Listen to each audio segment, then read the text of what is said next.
समता, बंधुता आणि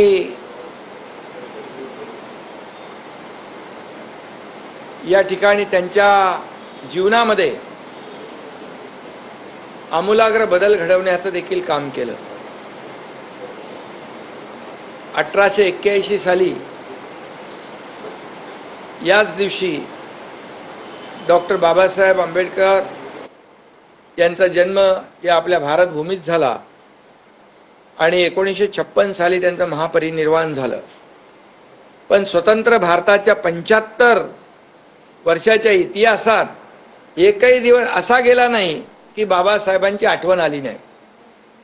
आणि म्हणून बाबासाहेबांचं स्मरण सातत्याने या देशातला प्रत्येक मानव, प्रत्येक नागरिक करत असतो।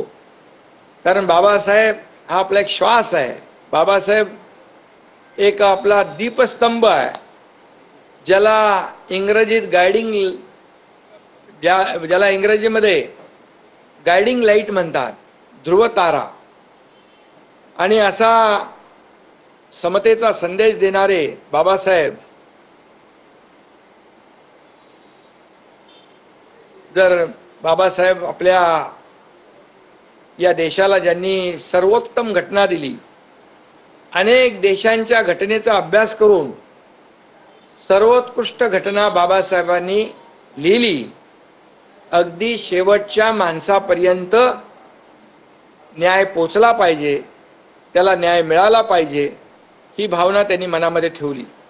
आणि म्हणून मी एवढंच सांगतो, भीम जैसा सूरज अगर निकला ना होता, भीम जैसा सूरज अगर निकला ना होता, हमारे जीवन में ये उजाला ना होता। मर गए होते यूं ही जुल्म सहकर, मर गए होते यूं ही जुल्म सहकर, अगर हमें भीम जैसा रखवाला मिला ना होता। बरोबर। आणि खरं म्हणजे